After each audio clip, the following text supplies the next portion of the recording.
अस्सलाम वालेकुम दोस्तों। वीडियो कॉलम में भली कार मूं कुछ ॾींहं पहिरीं सोशल मीडिया ते फेसबुक पंहिंजे अकाउंट ते इहो लिखियो हो त मूंखे पंहिंजी सहाफ़ती ज़िंदगी जी जेका ऑटोबायोग्राफी आहे उहा वीडियो लिंक ज़रिए यानी वीडियो कॉलमनि ज़रिए या वीडियो जे ज़रिए अवां ताईं शेयर कयां। माण्हू पंहिंजे कलम ज़रिए ज़रूरु लिखंदा आहिनि, पर मूं कुझु यादगिरियूं अॻु में कुझु शेयर कयूं हुयूं ऐं कुझु मूंखां रहिजी वियूं हुयूं। रहिजी इन करे वियूं हुयूं त टाइम सहाफ़ती जेको सॼे ॾींहं जो पूरो आहे उन में कॾहिं वक़्तु मिले थो, कॾहिं घटि मिले थो।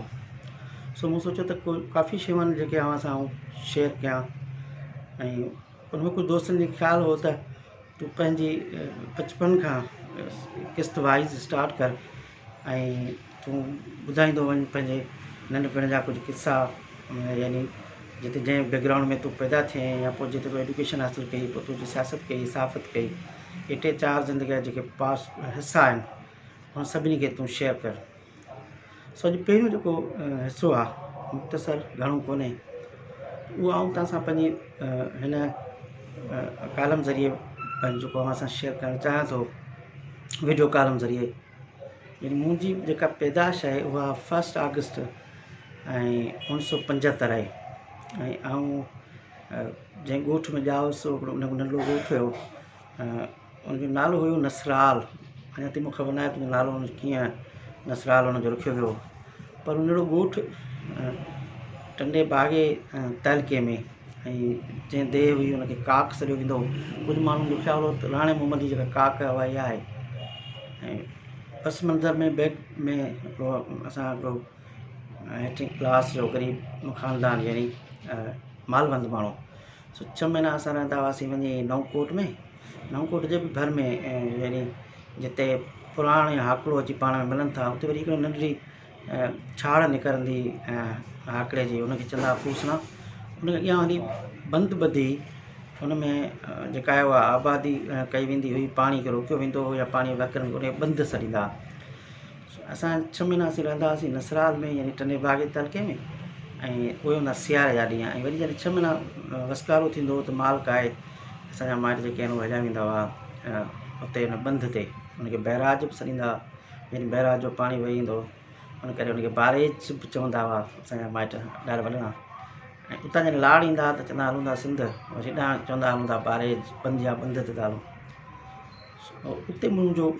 जनमु थियो। नंढो ॻोठु हो, टिनी पासनि खां ॾंढूं, ऐं इंतिहाई हिकिड़ो ख़ूबसूरत मंज़र हूंदो हो सियारे में।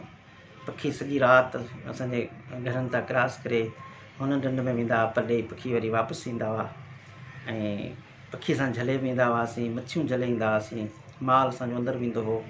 कुम कूणियूं लोड़ इहे जेके नंढनि जी जेका सौगात आहे, जेके ॾंढनि मां निकिरंदड़ शयूं आहिनि, उहे असांजे घर में ईंदियूं हुयूं।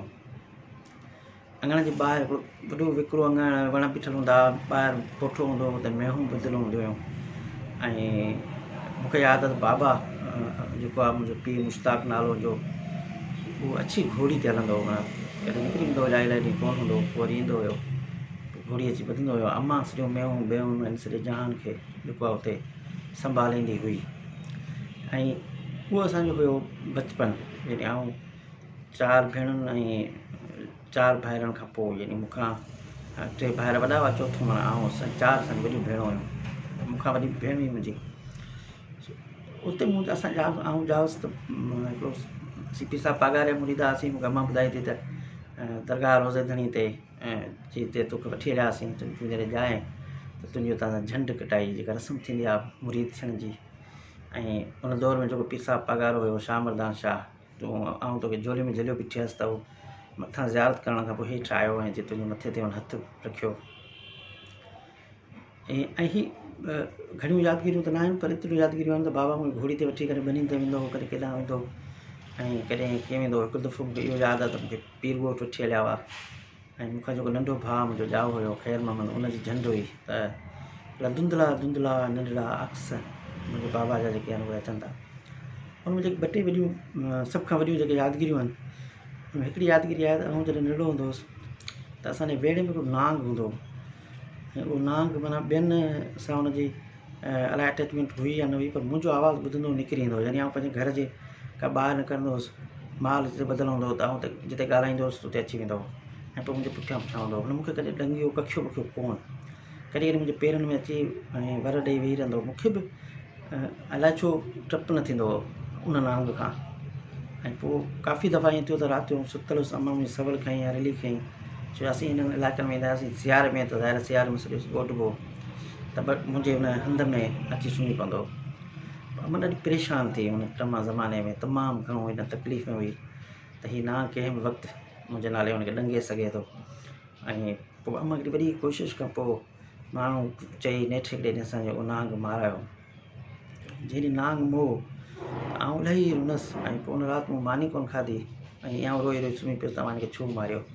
मूंखे चऊं हीउ तोखे ॾंगे आहे कखे आहे मुंहिंजी जेका वॾी भेण हूंदी हुई उहा चवनि त जेकॾहिं हेतिरो अरसो हुनजे पुठियां हूंदो गॾु हूंदो हुयो ऐं हिन जेके जितां वञे थो हिनजे पुठियां हूंदो हीउ वञी पुठि घर जे पुठियां वेंदो त हिनखे ॾिसी निकिरी ईंदो ऐं मुंहिंजो आवाज़ु ॿुधंदो त किथे बि लिकल हूंदो न उते अची वेंदो छो कखे आहे मथां हुनजी का अटैचमेंट हुई ख़बर न आहे नांग जी कंहिंसां अटैचमेंट थिए थी या की ॿार सां थिए थी नथी थिए पर इहो हिकिड़ो वाक़ियो मूंखे चिठो यादि आहे ॿियो मूंखे जेको सभिनी खां वधीक हिकिड़ो सुठो वाक़ियो यादि आहे जेको चांहि जो हाणे बि शौक़ीन आहियां तमामु घणो हुन दौर में चांहि जो ॾाढो शौक़ीन हूंदो हुउसि त हिकिड़े ॾींहुं बाबा जी घोड़ी ॿधी मूं अम्मा सां वटि चयो अम्मा मूंखे चांहि ॾे छो बाबा ॿुधी वरितो बाबा अकल कई बाबा मूंखे चवंदो तोखे चांहि न पी असांखे चांहि पीअणु न ॾींदो बाबा चवंदो मुंहिंजे पुटु पहलवान हुजनि ताक़तवर हुजनि ऐं मुंहिंजे नाले अम्मा खे चवंदो त हिनखे मूंखे पढ़ाइणो आहे ऐं मौलवी थियणु कंदोमांसि तारीख़ कंदोमांसि हिनखे पढ़ाईंदुसि बाबा हाणे पंहिंजे कंहिं पुट लाइ पढ़ाइण लाइ कोन्ह चयो हाणे असांजे ख़ानदान में तालीम हुई कोन मुंहिंजो हिकिड़ो चाचो हाजी 5 क्लास पढ़ियलु हुयो त एडुकेशन असां वटि का तइलीम जो तसर ई कोन हुओ असांजे ख़ानदान में उहो न को औरत पढ़ियलु हुई न मर्द पढ़ियलु हो अम्मा बाबा ईअं चवंदो त आम्हूं वटि चांहि ते गोल लाथो त बाबा अचानक